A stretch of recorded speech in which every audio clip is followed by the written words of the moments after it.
So the topic of today's video is going to be what I'm calling forward-going half-halts, period.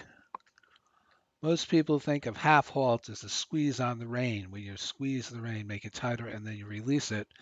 And of course, that's nonsense. A half-halt is, as I'm sure you know if you've read my stuff, is a forward-going halt, or half of a forward-going halt. And the key is that it's got to be forward going. It's not a backwards exercise.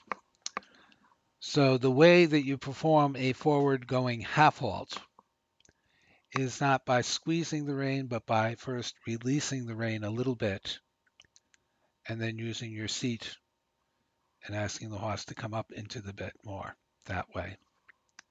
So here you see the horse is just walking around a bit. There, I did a stop. You couldn't see that one.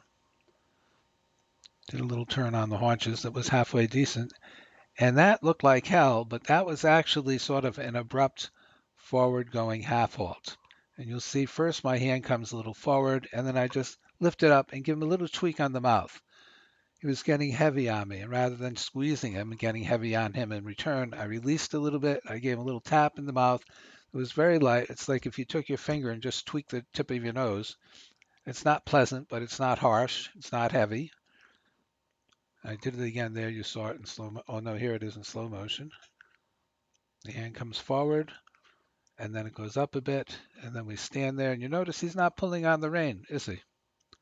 And that's the primary issue with him, with this particular horse. He's got pulling on the rein down to a science, and he's been doing it presumably for his entire life.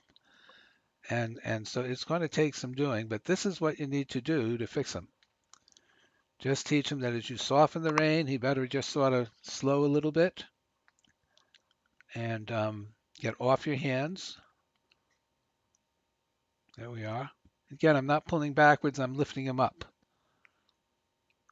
You see how he won't just stand there? He's standing with his feet straight under him instead of trying to rock forward. This horse does that worse than any other horse I've ever seen, where he'll stop and he'll be rocked forward over his legs, which is really crazy. There he is. He's soft, and it's a shame because once he gets this straightened out, which is going to take a lot of time, but not a whole lot of technique, he's quite a nice horse. So let's see what's coming up now. Little stop. And again, you see my hands are going up slightly, very lightly. You see that slack in the rein a little bit before I lift up. So that's my signal to him, get off of my hands. I'm going to release first, and then if he doesn't soften and come back to me, I'm going to give him that little upward tap in the mouth. Later, much later with him, once he understands correct contact and how to accept it elastically, then you won't have to be so loose and a little bit sloppy. It'll be more of a standard way of riding with just less elastic contact. But that will work because if he's being elastic through his body and you do give a little squeeze on the rein, then he can still step forward up underneath the saddle and do a proper half halt. But if he's stiff in his body and you do anything to the rein, you're just pushing the back legs out further back. So that's the singular training issue with this horse. And here you can see he ended up the day doing, a pretty nice little trot around. And I mean, he's quite good, but he's very soft and elastic through all this little bit of trotting that I'm showing here at the end. And you really need to get this to be simply his way of going before you can do much of anything else with him.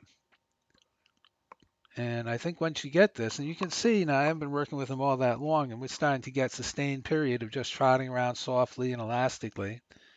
And there he is taking nice contact on the bit, but he's not stiffening. So we're mostly there.